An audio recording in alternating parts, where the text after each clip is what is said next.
al economista Alonso Segura, quien ha sido ministro de Economía, hoy es un académico y es conocido por su rigor y por su franqueza intratable para decir las cosas como son, haciendo honor naturalmente al título de nuestro programa. Señor Alonso Segura, muy buenas noches y feliz año.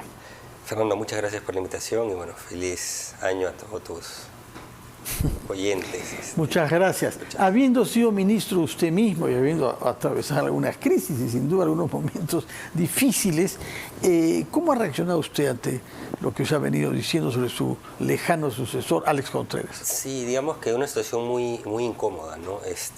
Me imagino para el actual ministro. Obviamente la presidenta es libre de reunirse con quien quiera, pero cuando es una reunión con exministros de Economía, si es que quiere escuchar otras voces sobre la economía, debe ser coordinado con su ministro actual, ¿no? Y bueno, si es que quiere cambiar ministro, eso se filtra, bueno, es lamentable, ¿no? Aparentemente, bueno, ha habido estas descoordinaciones, genera incertidumbre, esté de acuerdo la gente con la política económica actual, con la presencia del actual ministro o no, pero obviamente genera incertidumbre. Y lo que tiene que tener la presidenta también es que debilita al actual ministro de Economía, ¿no? Ya anunció que se queda, pero al interior del gabinete va a ser importante que la presidenta claramente fortalezca la posición del ministro, ¿no? ¿La posición de su persona o de sus planes? Yo creo que hay dos cosas, ¿no? Uno, porque yo creo que a muchos les va a quedar la duda de qué es lo que ha pasado, ¿no? Al final se queda, pero qué es lo que ocurrió, ¿no? Así nomás una presidenta no se reúne con dos ministros de Economía. Entonces, y el ministro de Economía, me vas a disculpar, pero es el ministro más importante del gabinete de largo, ¿no? El premier es la cabeza política, el ministro de Economía es la cabeza económica, ¿de acuerdo? Y en una situación como la actual, evidentemente necesitas un ministro de Economía empoderado, ¿de acuerdo? Entonces, es importante ya en la interna dentro del gobierno, sobre todo que lo que se filtró es que inclusive había un ministro ahí en esa reunión, sí. No sé a razón de qué, ¿no? El señor De Filippi, que ha tomado no es De Filippi, es mi ex viceministro de Martini. Y de Martini, que fue quien tomó el puesto que tenía Dina Boluarte. Exacto, ¿no? El ministro de Midis, que se le ve muy allegado ahí. Que es digamos, poco cortés, muy raro, ¿no? Entonces, de nuevo, acá en la interna es importante que se fortalezca el ministro, ¿no? Y lo otro, ya como gobierno, también es importante que la presidenta, el ministro de Economía se den cuenta que la economía no ha venido bien y que tienen que hacer ajustes a la política económica, ¿no? No es que acá se pasa la página y siguen en las mismas, ¿no? En otras entrevistas, otros economistas hemos venido, digamos, alertando, criticando sobre varias cosas que han venido ocurriendo, ¿no? Y eso se va a ver en las cifras, ¿no? La economía se va a contraer este año entre 0.5 y 0.7. Ha habido destrucción por lo menos hasta el segundo o tercer trimestre del año de empleo adecuado. La pobreza va a subir, la única pregunta es cuánto va a subir. Es cierto que ha habido choques transitorios, niño, calentamiento, ciclón, protestas, pero aún si limpiamos todo eso, los efectos transitorios negativos y los positivos, significa que la economía hubiera estado plana este año, más o menos. O sea, hubiera estado cerca del cero. Y América Latina, mal que bien, ha crecido. Entonces hay algo acá interno que no está funcionando, ¿no? Y que viene mucho de la política, ¿no? Dijo sí. Usted, ¿no? Que las razones no venían de la economía, sino de la política, la inseguridad respecto a las instituciones y la corrupción. Sí, claro, es debilitamiento institucional, erosión institucional en general, ¿no? Habíamos comentado, encuestas del BCR te dicen que cuáles son las principales razones por las cuales los empresarios dicen que sus empresas no pueden crecer, no pueden invertir. Y las principales razones, 5 de 6, eran no económicas, ¿no? Eran inestabilidad jurídica, ineficacia de la burocracia pública, corrupción, etcétera, etcétera, ¿no? Entonces, todo eso viene desde el lado institucional, ¿no?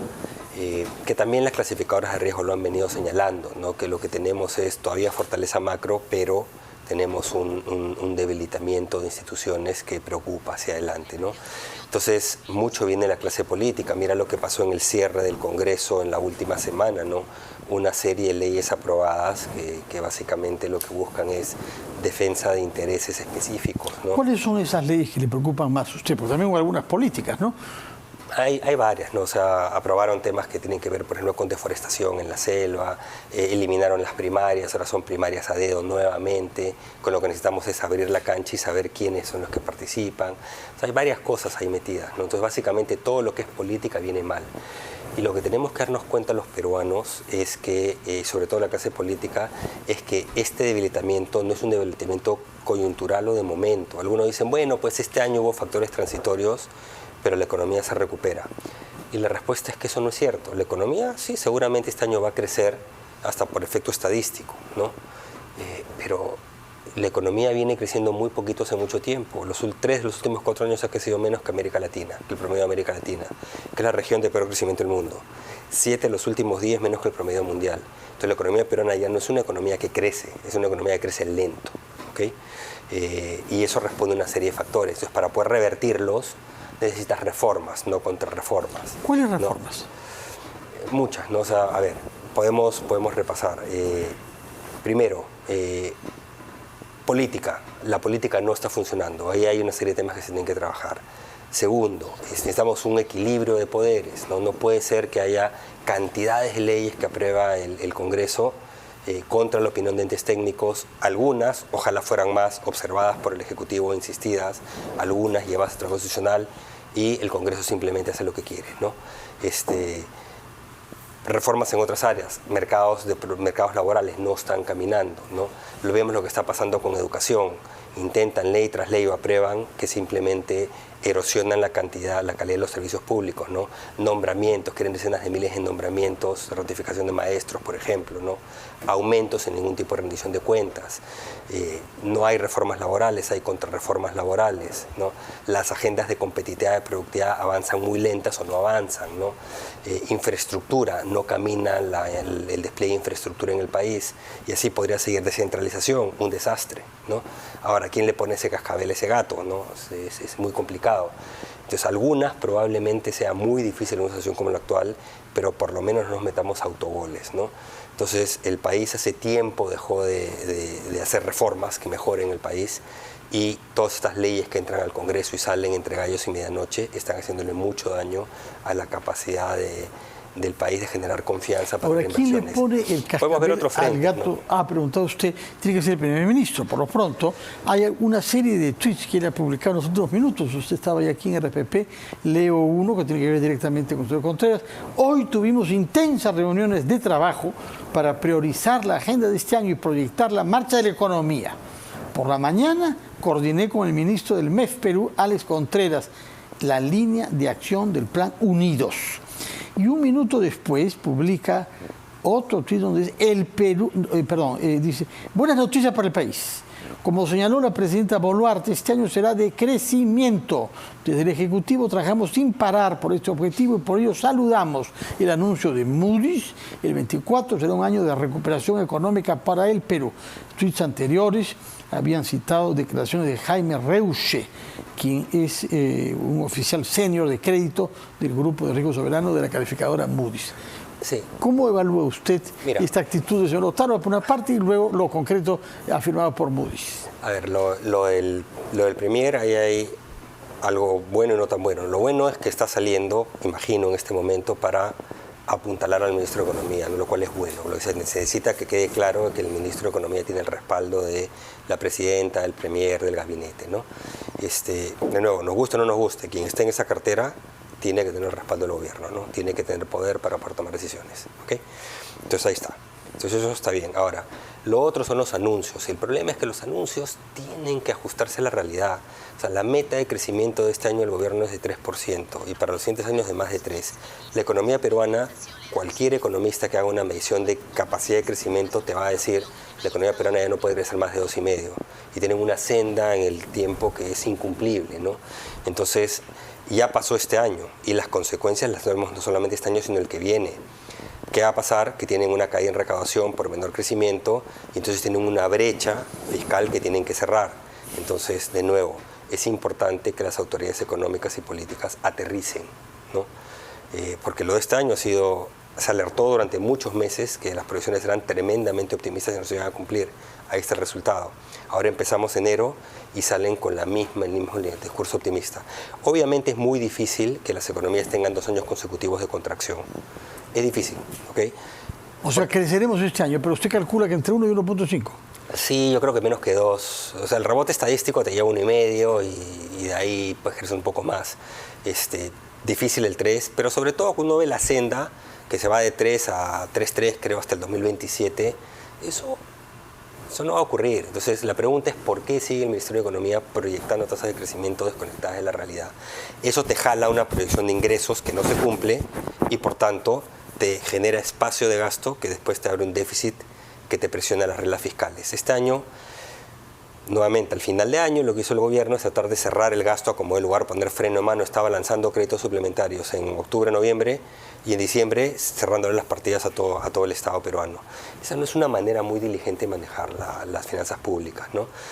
Pero partes con un hueco para el 2024. Entonces ahora la pregunta es, ¿van a cumplir la trayectoria fiscal del 2024? Es importante que anuncien qué es lo que van a hacer para poder cumplirla, ¿no? Entonces, de nuevo... Sobre todo, déficit, endeudamiento... Nuevamente, y tampoco hacer cosas que son, digamos, poco ortodoxas, sí. ¿no? Sacaron un decreto legislativo de unos fideicomisos en que dicen esto no es deuda pública.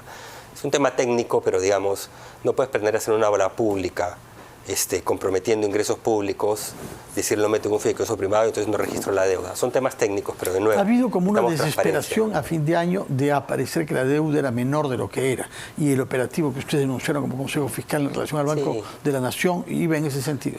Sí, por eso ahora es un mal día para estar criticando mucho con todo lo que ha habido el ruido sobre la cartera, pero nuevamente es importante que las autoridades, el Ministerio de Economía se den cuenta de que tienen que rectificar cosas, ¿no? Tienen que rectificar, ¿no? La economía no ha venido bien, el manejo de las cuentas públicas no ha sido todo lo purista que debía ser en un país como Por el Perú. ejemplo del fideicomiso que usted pone, por ejemplo. Lo del Banco de la Nación, varias cosas, ¿no?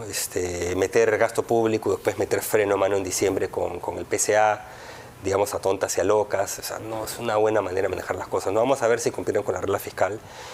Probablemente no deberían, pero bueno, si lo hicieron ha sido simplemente cortando partidas, como dije, sin ningún tipo de planificación, digamos, ¿no? Y esa no es la manera tampoco de actuar. Entonces, ¿qué necesitamos?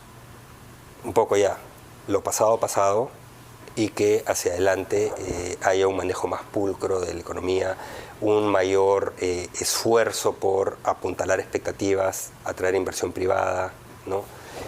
No basarse en proyecciones que están desconectadas de la realidad. No te he respondido a lo de Moody's, por ejemplo, ¿no? Sí. Lo que pasa es que, a ver, yo conozco a Jaime Reusche. Jaime Reusche tiene un poquito, creo, puesta la camiseta del Perú, es peruano. Entonces, como creo que su sesgo siempre es darle beneficio a la duda al Perú, ¿no? Pero lo que ha dicho básicamente es, todavía nuestra nota está en revisión, todavía seguimos con perspectiva negativa, eso continúa, van a hacer una reevaluación en 2024, pero él da su puesto, dice, asume que hemos cumplido la regla fiscal, probablemente no vamos a cumplir la regla fiscal, ¿no? Asume varias cosas, asume que esto es un debilitamiento transitorio de la economía tiene un debilitamiento estructural. Yo creo que eso es claro, la economía no tiene capacidad de crecer ya. Crecer poquito nada más, ¿no? Entonces hay cosas que nos están pasando factura que no van a cambiar simplemente porque no hay YACU o porque no hay protestas. Entonces, si nuestra clase política no se da cuenta de eso, vamos a seguir un poco como erosionando los pilares, ¿no? Si se diera cuenta, ¿qué es lo que esperaría usted de ella? De la presidenta. Si se diera cuenta nuestra clase política, la clase política, que los problemas son estructurales y no están vinculados a aleatoriedades. Lo primero, y es complicado, porque lo que hay es puesto de una manera bastante, optimista, es un Congreso que es muy oportunista, clientelista, por ponerlo de manera moderada. Muy moderada, ¿no? Porque hay una serie de intereses ahí de todo tipo a los cuales responden las votaciones. y todo tipo de alianzas, que alguno dice, pero ¿cómo es posible esas alianzas? Pero cuando uno ve por qué están votando es porque es hoy por ti, mañana por mí, etcétera, ¿no? En cosas que no son el interés de los peruanos, son intereses...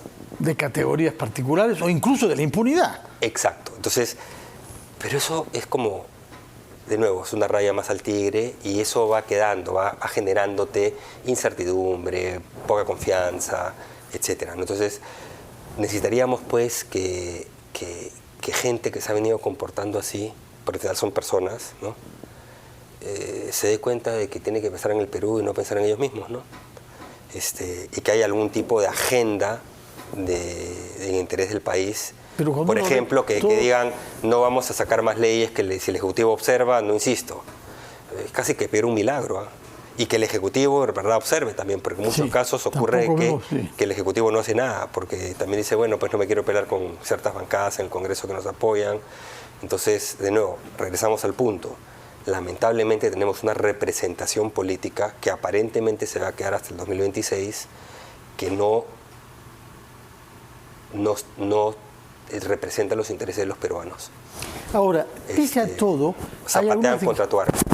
hay algunas declaraciones de empresarios mineros. Por ejemplo, he leído al señor Roque Benavides diciendo que hay ahora una ventanilla única, que parece que haya la voluntad de simplificar los trámites, y por ejemplo él cita el caso de la compra de una parte de las acciones de Yanacocha por un grupo chileno como una buena señal de confianza en la minería en el Perú.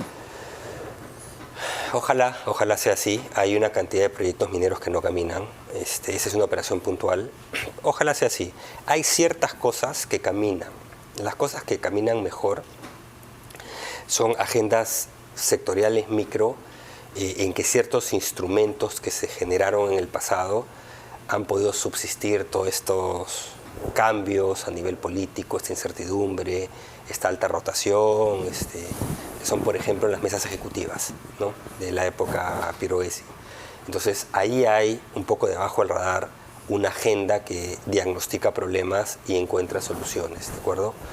Entre ellas una mesa minera, ¿no? Entonces hay algunas cosas que, digamos, han podido tener continuidad y que han ido madurando y pueden caminar, ¿no?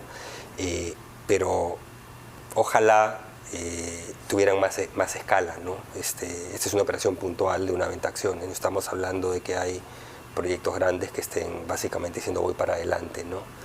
Y esa es la cosa que preocupa. ¿Qué influencia va a tener sobre la economía peruana el hecho que Estados Unidos parece orientarse a un descenso constante de la tasa de interés?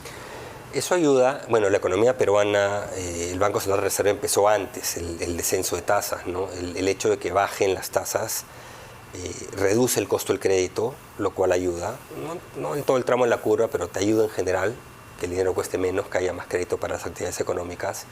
Y eso viene acompañado también de la bajada en inflación, que hace que el ingreso de las personas, el ingreso real, comience a aumentar. Ahora sí, o sea, ahora sí se cruza el crecimiento de ingresos y la inflación, o sea, van a comenzar a crecer los ingresos reales. ¿Qué significa? Que la población ya va a comenzar a ver que ya puede comprar un poquito más, no que cada vez puede comprar menos, ¿no?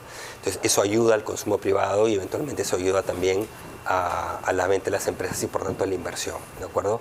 Entonces hay ciertas señales que vienen de la economía global, inclusive las condiciones económicas. La inflación cerró en 3.4 más o menos al cierre del año, todavía por encima del rango meta, pero cerca. Es a nivel nacional. Lima fue un poco más bajo, fue como 3.2. Entonces eso te ayuda, ¿no? Y ese descenso de tasas y descenso de inflación debería continuar durante el próximo año. Hay que ver los primeros meses del año. Otro efecto que sin duda será positivo es que las perspectivas de un niño grave se reducen cada vez más, y se se preparó mucho dinero para hacer frente a eso, tanto de manera preventiva cuanto para intervenir si se produce en los efectos. Eso también va a ayudar si es que en realidad efectivamente el niño es moderado y no tiene consecuencias severas sobre conectividad, pesca, agricultura y conectividad, infraestructura, ¿no? Ojalá, ¿no? Pero de nuevo, acá es importante, eso es muy bueno, pero de nuevo, se esperaba que el 2024 sea un año de rebote. O sea, 1,5 puntos de crecimiento debe haber simplemente por efecto estadístico. La pregunta es cuánto por encima de eso crece la economía, ¿no? Y debemos evitar triunfalismos, ¿no? Entonces, el problema es que ahora cuando salga la cifra de diciembre o enero, la economía comienza a crecer y salga, bueno, ya ven, les dijimos, no sé qué. inercialmente iba a ocurrir eso.